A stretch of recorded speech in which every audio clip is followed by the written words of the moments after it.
to Shebrew, and we are studying the Torah through the lens of relationships. I'm Sarah. And I'm Mark. And we are glad you are here. Make sure you like and subscribe and follow so you're able to get notified when we have new videos coming out. So let's get started. The Torah portion that we're looking at today is called Vayishlach. That means roughly, and he sent. It is in Bereshith, or Genesis, chapter 32, verse 3 through 36:43. So diving right in, we're going to read chapter 32, verses 3 through 5. And Yaakov sent messengers, or angels, before him to Esau his brother in the land of Seir, the field of Edom. And he commanded them, saying, Say this to my master Esau, your servant Yaakov said this, I have sojourned with Laban and stayed there until now, and I have bulls and donkeys and flocks, male and female servants. And I have sent to inform my master to find favor in your eyes. So right off the bat, we get to see that Yaakov is attempting to reconcile with Esau. He sends messengers to Esau. He calls him master. He calls himself a servant.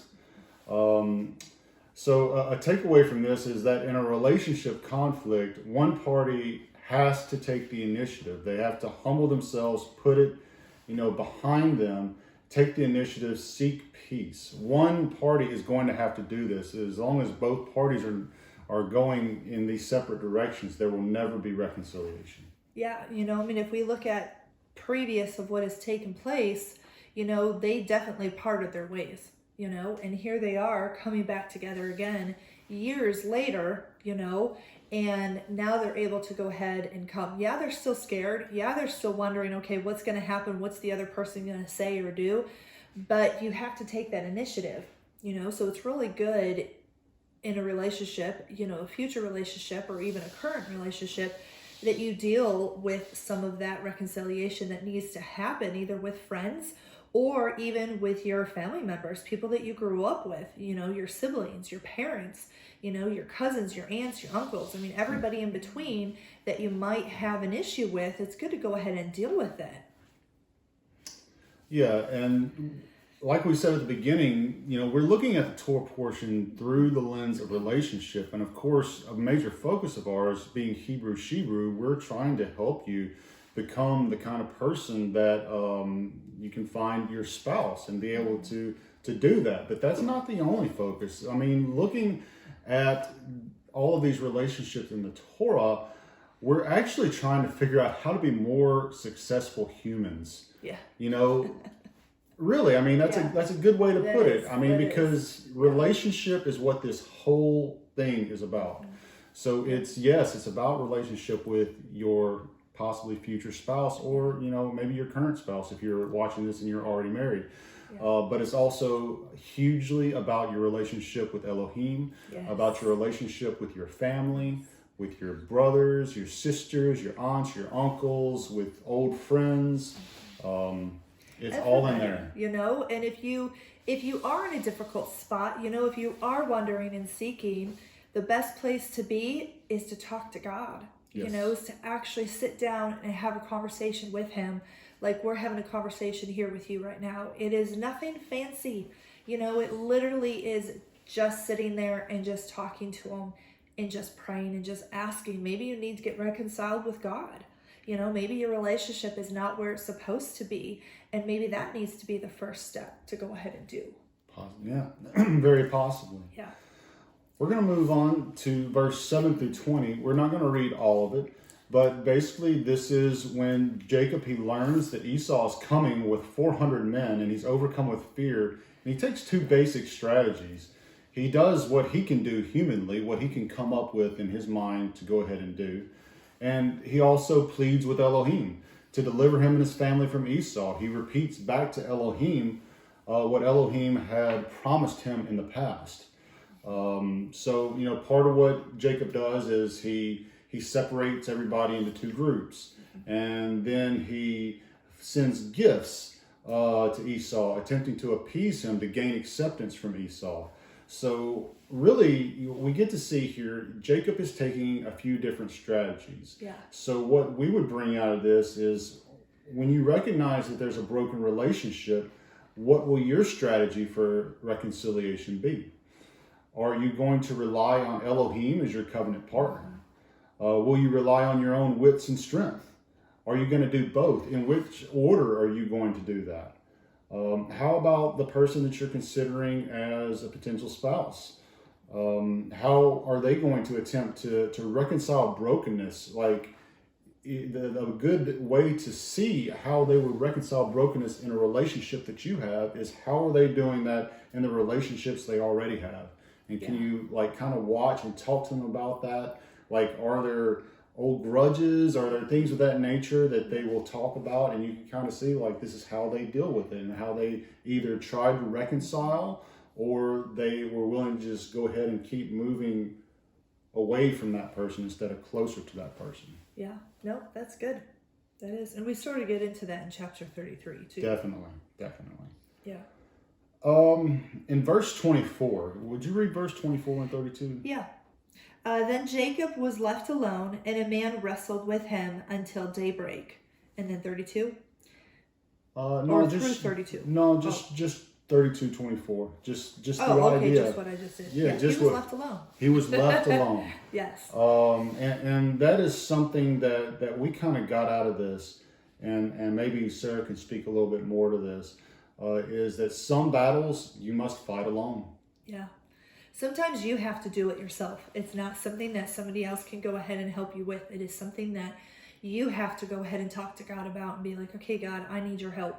You know, yes, it's great to be able to have other people pray for you, but you're the one that has to hear from God. You're the one that has to, you know, speak to him and have him help heal you and help deal with the stuff of what's going on. You know, your spouse can go ahead and be right there alongside of you, but sometimes it's not your spouse who's having to go ahead and do some of it. Sometimes it's you who's having to go ahead and deal with it and, you know,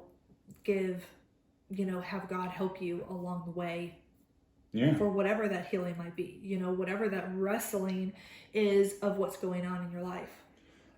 People in your relationships can certainly, they can encourage you, they can pray for you. For sure. But you are the one who actually has to, you know, put feet on the ground, elbows, grease them up, gird up your loins, as it were, and do the work. Yeah. You know, I mean, someone has to do the work, and if it's your battle, then you're the one that has to do it. Yep. So some things you do have to do on your own, but with encouragement and prayer from those who you're in good relationships with. Yes, that reminds me of Moses, and we'll get into the Exodus story when Moses was at the seat, and he had to have his hands be raised up. You know, his hands were raised up the entire time. People on either side, Aaron and Miriam. Oh, right? yes, you know, the battle of the Amalekites. Okay, when Aaron and when Hur, you know, Moses' hands were lifted up and they were winning the battle. When his hands went down, they started losing the battle. So Aaron and Hur got on the other side and they held his arms up. They supported him while he did what he had to do. Yeah, and so sometimes you have to be supported by other people around you, and sometimes you're the one who has to have your hands up. You know, going surrendering to God in regards to that. Definitely. Well, all that said, let's get on into chapter 33. Good. So this is the actual meeting between Jacob and Esau. They have been separated for 20 years. They left on very bad terms. Esau was even saying that he was going to comfort himself on the day of Isaac's death by killing his brother. So that's basically how bad it was when they left. And now Jacob has seen that Esau is coming with 400 men. He sent messengers just to tell Esau that it was coming. He didn't want to show up unannounced. Yeah. But when his messengers came back, said Esau's coming with 400 men, and Jacob went ahead and did all these things, all the events that were in 32. Now the time has come, and this is a family reunion of sorts. You know, it's two brothers who haven't seen each other in a very long time, and you know, Jacob, you know, goes out in front of his family we do see him bow 7 times before Esau. He showed honor to Esau. Yeah. He showed humility to Esau, perhaps even remorse for the things that he had done. All of these things in an effort to reconcile this relationship. Yeah. And there's a lot of things that we can take out of this account between the reunion of Esau and Jacob. But I would say that we could focus on this. The Lord, Yah, is the one who told Jacob it was time to go back. Yeah. He said to go back to the land of your fathers and to your relatives. His relatives means Esau. But God didn't give this covenant to Jacob to send him out into a foreign land for 20 years just to have him come back and get killed by his brother. Yeah. If that was going to happen, he could have just let that happen 20 years ago. Yeah. So the one thing that we're trying to figure out and see and learn from Jacob here is that he is learning to trust in God the same way that Abraham had to learn to trust in God and Isaac had to learn to trust in God. And each and every one of us has to learn to trust in him. Yeah. So if Yah is specifically telling you to do something, you must trust him to bring you through it safely. Yeah. So we can look at ourselves and say, do we have estranged family members? Do we have old grudges?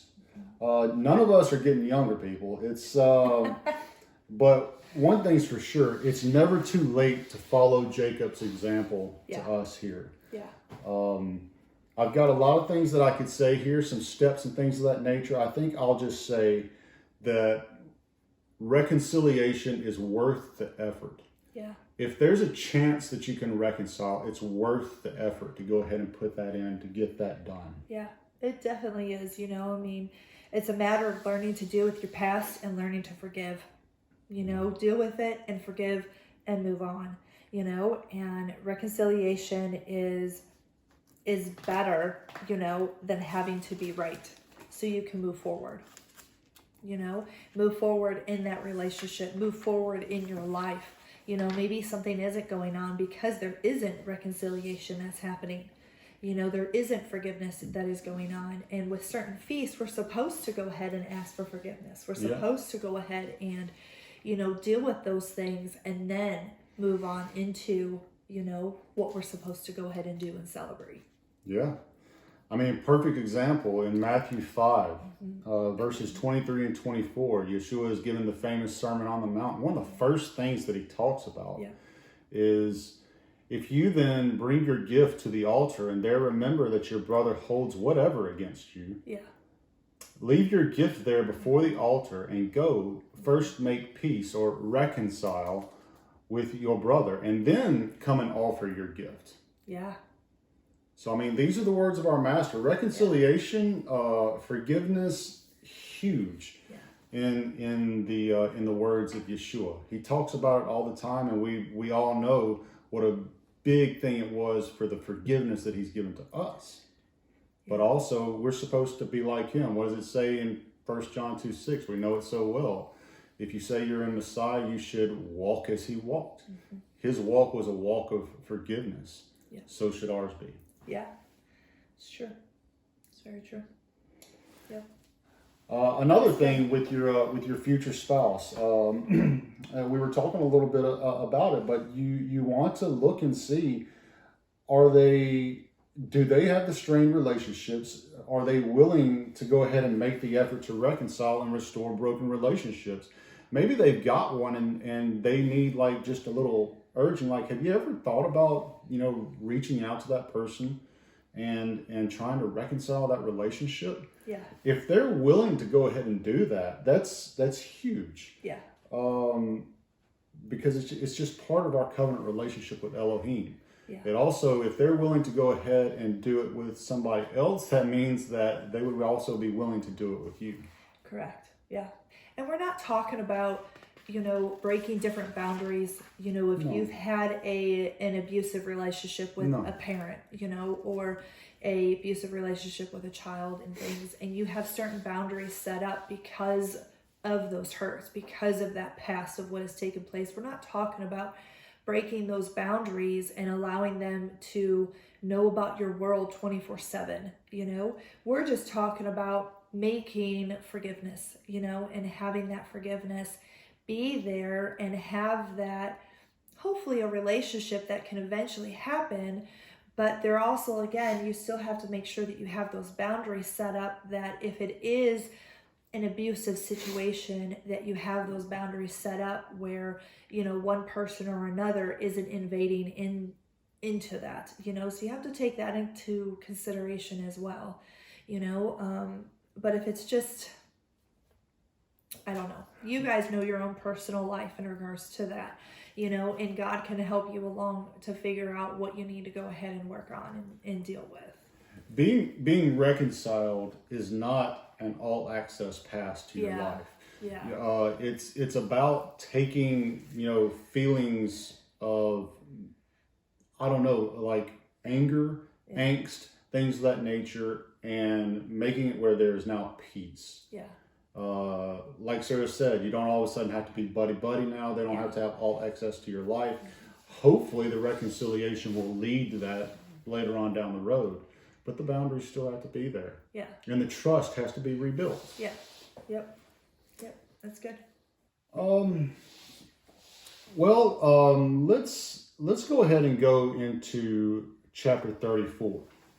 Now, before we really get to 34, forgive me a moment, I've got to get back there. I was over in Matthew for a moment.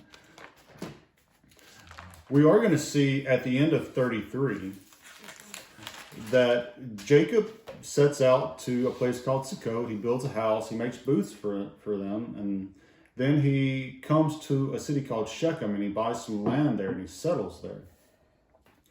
His moving and settling in Shechem should actually surprise us a little bit.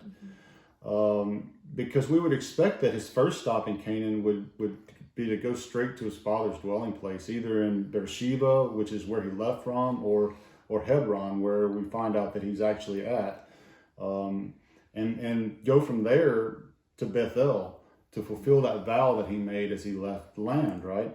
But that's not what he did. And in a lot of people's eyes, they would look at the events of chapter 34 as part of being out of order. By not going ahead and going and fulfilling the vow at Bethel. Instead, he settled at Shechem for a while, and then all of this took place. All of this chaos took place. Yeah. Now, we're going to get into chapter 34, and we're going to see some more things that are out of order. And we're going to see huge amounts of chaos resulting from going out of order. So that being said, we're just going to read 34:2, and we're going to bounce off of that. 34:2, and when Shechem, the son of Hamor the Hittite, the prince of the land, saw her, he took her and lay with her by force. So,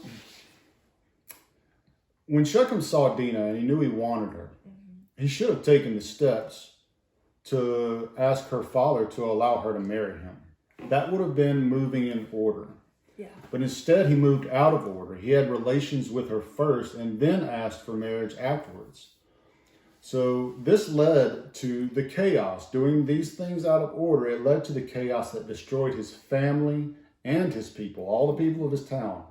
I mean, it all happened because of things being out of order and descending into chaos. So aside from all the other lessons that we can take from this chapter, we can take a very serious warning from this, that if you're going to find somebody to be a spouse, to be a mate, then you need to establish that relationship in the correct order. Yeah.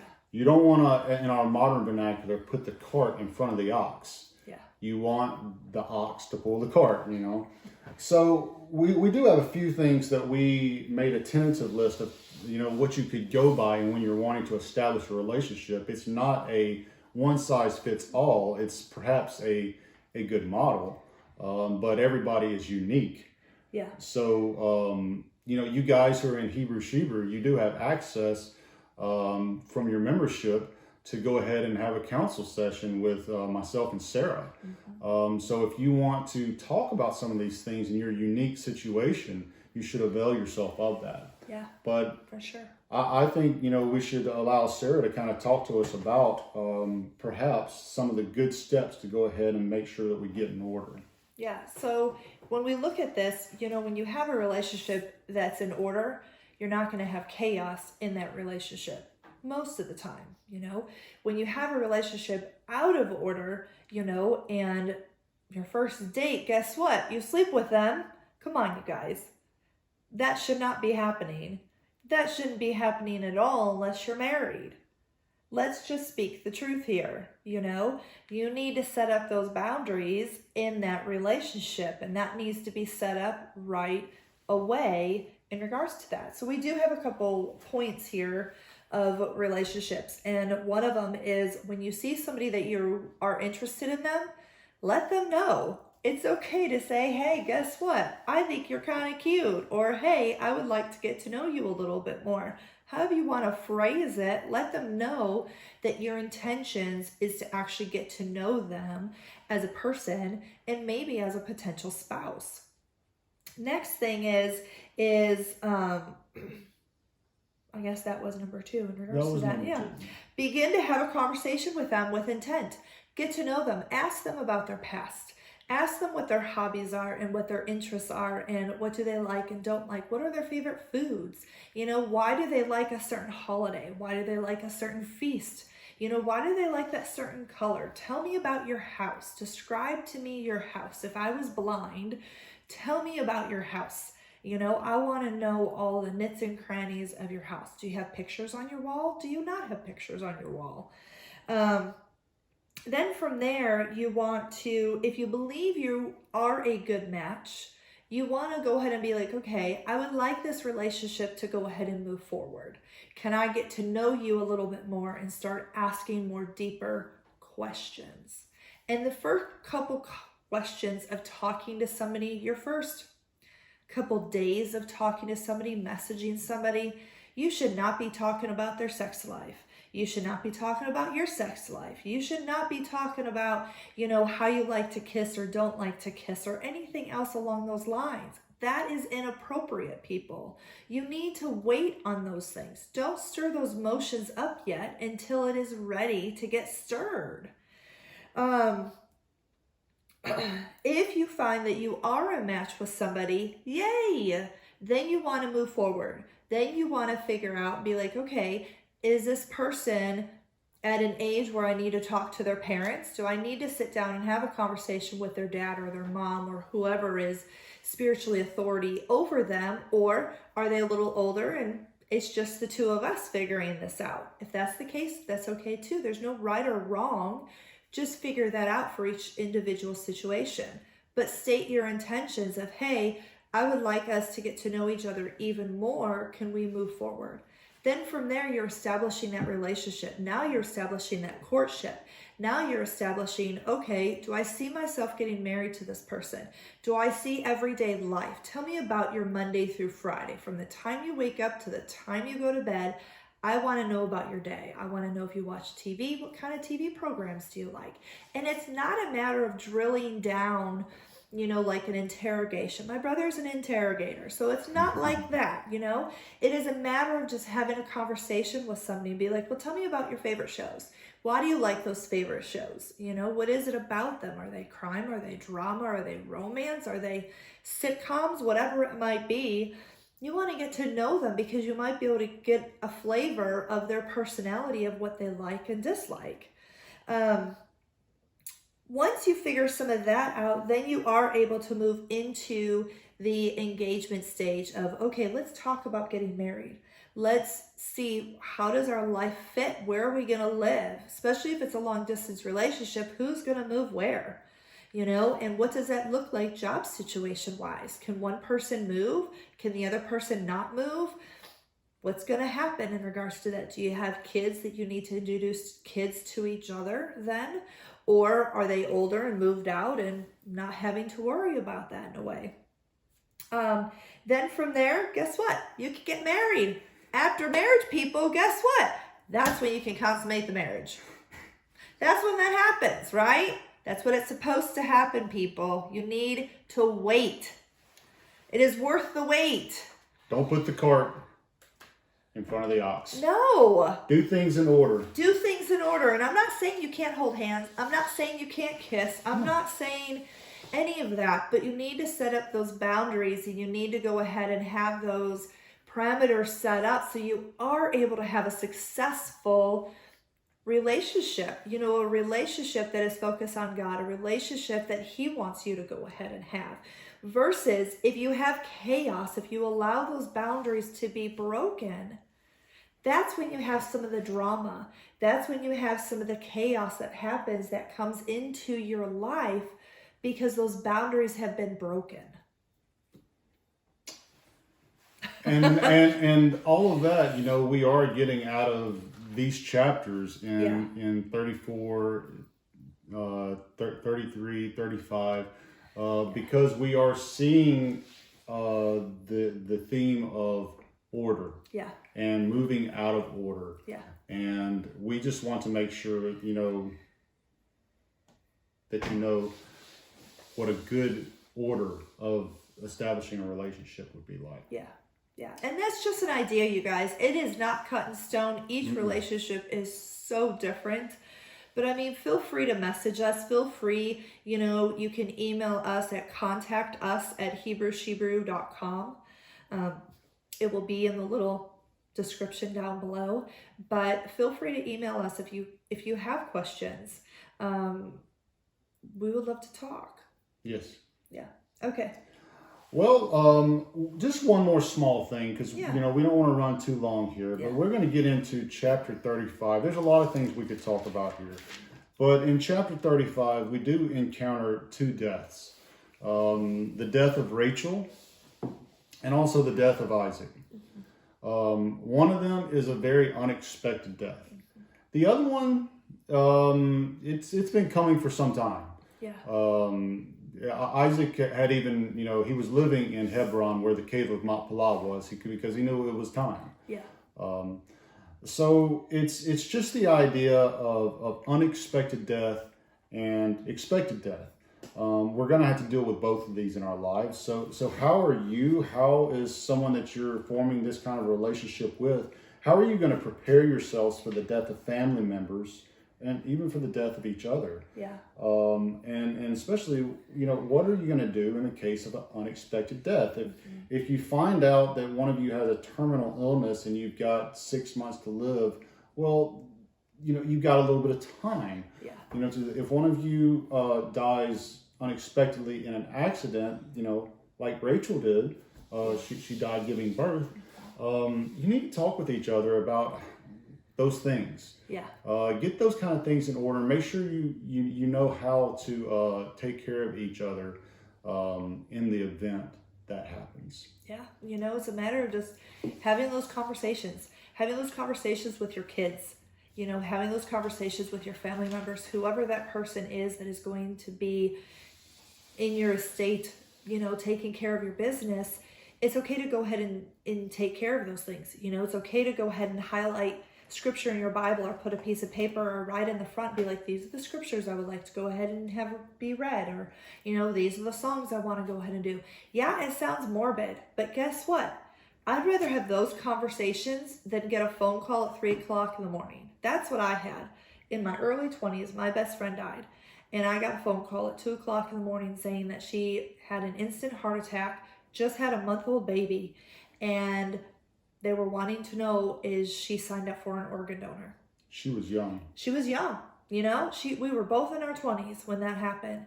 And she was an organ donor. We talked about it as girls, you know, but that's because we pretended that our Barbies died, you know. And so we knew those things about each other. Her husband didn't. He had no clue. Her mom really didn't know either. And so they called me because they knew we talked. You know, and we have these odd conversations as little girls, you know, but it's something to go ahead and get done and figure out. it's also a part of relationship. It is. You know, you It definitely don't want to leave your loved ones they're in a vulnerable state already. Yes. So you need to help them out as much as they can. Yep. They need to help you out. It's two ways. It's two ways. It's two ways. Yep. Well, that's pretty much all that we've got. I'm going to give you a kind of a synopsis, kind of a takeaway of what you can take away from this parashah called Vayishlach, where the centerpiece really is Esau and Jacob, you know, coming back together. That's the centerpiece of this. Another thing that I would say, you know, just before I hit into this, is, you know, that we've seen that the themes that stand out in this parashah are reconciliation and order / chaos. You know, the chaos comes from the order. By the time you're seeing this video, you may be preparing to perhaps have a time with family that's coming up in this next week. And there may be some people around that table that you need to do some of this stuff with. You know, so I hope maybe that you get to watch this and think about these things before you actually get to that time. I mean, not only is, I mean, the subject of order and reconciliation in this, but also there's this thing of death. And, you know, you don't know the next time that you're going to get the opportunity to go ahead and do this. We're not getting any younger. No. So if there's somebody in your life that you have a grudge against, or they have a grudge against you, it's past time to go ahead and do what needs to be done. The two themes of relationship, reconciliation and order, they go hand in hand, because there cannot be true order in our lives when our relationships have chaos in them. And many times reconciliation means facing ourselves and our part in the events that broke the relationship. Basically, we have to own our part, and we have to be willing to humble ourselves, take the initiative, ask for the reconciliation, because only by facing our past can we move into our future and what Elohim has prepared for us. Reconciliation is worth the effort. And I'll leave it at that. Yeah, it definitely is. You know, it really is. And I think that was a great ending, you know, a great ending. So make sure you like and subscribe. You can find us on Facebook and Instagram, and of course here on YouTube as well. And also on our website as well, Shebrew.com. So if you are single, come join us. We would love to go ahead and connect with you and help you find your spouse. And hopefully you guys will join us next time. Bye. Shavuot Tov, and I hope y'all have a happy Thanksgiving. Yes, happy Thanksgiving.